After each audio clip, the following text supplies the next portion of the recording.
অনলাইনের কারণে জীবনটা মনে হয় মানুষের একটু বেশি সহজ হয়ে গেছে। হাত বাড়ালেই সব কিছু পাওয়া যায় বাসায় বসেই। আর অনেক কিছু আছে, যেমন দেখা যায় বিভিন্ন টাইপের মশলা কিনতে পাওয়া যায়। এখন আর বাজার ঘুরে ঘুরে দেখে শুনে জিনিস কিনতে হয় না।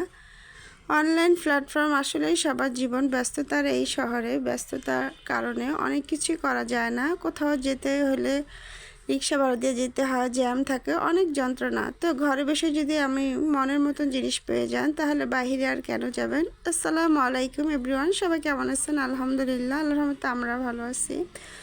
তো এই যে আজকে একটা আমি মশলা নিয়েছি।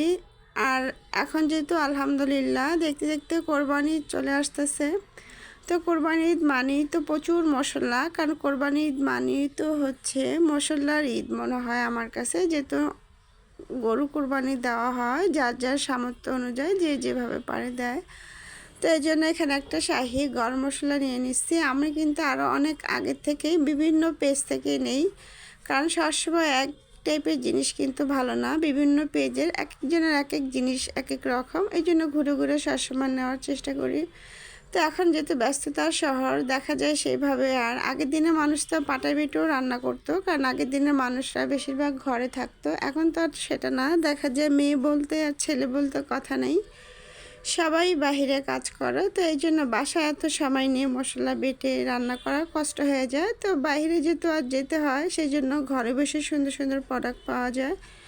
আর আমাদের তো প্রচুর ঠান্ডা, ওষুধ খেয়েও ঠান্ডা কমে না। আগের দিনের মানুষ কিন্তু এই ধরনের টোটকা জাতীয় জিনিস খেয়ে শরীর সুস্থ হয়ে যেত।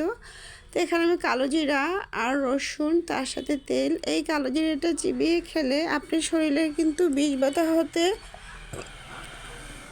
সব কিছুই অনেকটা ভালো হয়ে যায়। আর ঠান্ডা, যেহেতু ঠান্ডার ভিতরে তেমন কিছু ভালো লাগে না, তো আমার মাঝে মাঝে ভালো লাগে আনকমন জিনিস রান্না করে খেতে।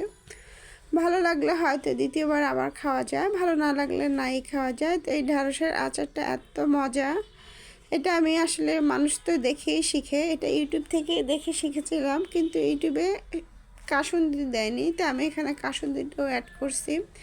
এটা এত মজা লাগলো, তার সাথে করলা ভাজি ছিল। জ্বরের মুখে দেখা যায় এই ধরনের খাবারগুলোই বেশি ভালো লাগে মাছ মাংস থেকে। তো বাসায় আমাদের মেহমানও ছিল, তো এই জন্য একটু ভালো মন্দ তার সাথে রান্না করা হয়েছে। ফলি মাছ কোন এলাকায় কীভাবে খান অবশ্যই বলবেন। আমাদের দেশে তো আমরা সবসময় কাঁটা বেছে এভাবে কোপ্তা বানিয়ে খাই, কারণ এই মাছটাতে প্রচুর কাঁটা থাকে, এমনিতে খাওয়াই যায় না। তো এই জন্য দেখেন কি সুন্দর। আর এটা দেখা যায় হঠাৎ করে মেহমান আসলেই বেশিরভাগ করা হয়। আজকে যেহেতু বাসায় মেহমান আছে, সেই হচ্ছে করা হয়েছে। আসলে একজনের জন্য করা হলে মেহমান তো সব খেয়ে ফেলে না, বাসার সবারও খাওয়া হয়। তো এই যে আমাদের রান্নাবান্না সব কমপ্লিট, এখানে দেওয়া হয়ে গেছে। আর আজকে তো আমার বোনুর বিকালবেলা, এখন থেকে মেট্রিক পরীক্ষা যেতে চলতেছে, এই জন্য বিকালবেলা স্কুল। কিন্তু স্কুলে আসলে বিকালবেলা আমার কখনো যাওয়া হয় না, এত ভিড় এত ভিড়, ভিড়ের জন্য মনে এক ফোঁটা পা ফেলানোরও জায়গা ছিল না। তো আমার বোনকে খুঁজে পেতেও আমার একটু কষ্ট হয়ে গেছে। আর আমার যেহেতু কলোনিতে বাসা, আমাদের তেমন একটা সমস্যা হয় না। যারা দূর দূরান্ত থেকে আসে তাদের জন্যই সুবিধা হয় না, দেখা যায় অনেক কষ্ট হয়ে যায়। আর আমার বোন যেহেতু আইডিয়াল স্কুলে পড়ে, আমরাও কলোনিতে থাকি।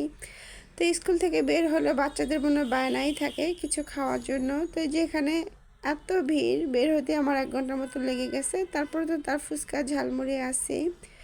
তো এটা মেট্রিক পরীক্ষার কারণে এখন থেকে বিকালবেলা স্কুল, সেজন্য আর কি এত ভিড় থাকে। আর বিকালবেলা দেখবেন বাচ্চারা এই ধরনের খাবারও খেতে পছন্দ করে। তো এই জন্য এখান থেকে ফুচকা আরও কিছু নিয়েছি, যদিও বাইরের খাবার না খাওয়াই ভালো। আজকে আমার লং ভিডিওটা এই পর্যন্ত। সবাই ভালো থাকবেন, সুস্থ থাকবেন, আমাদের জন্য দোয়া করবেন। বাসায় এসে দেখেন কি মজার ফল খেলাম। আল্লাহ।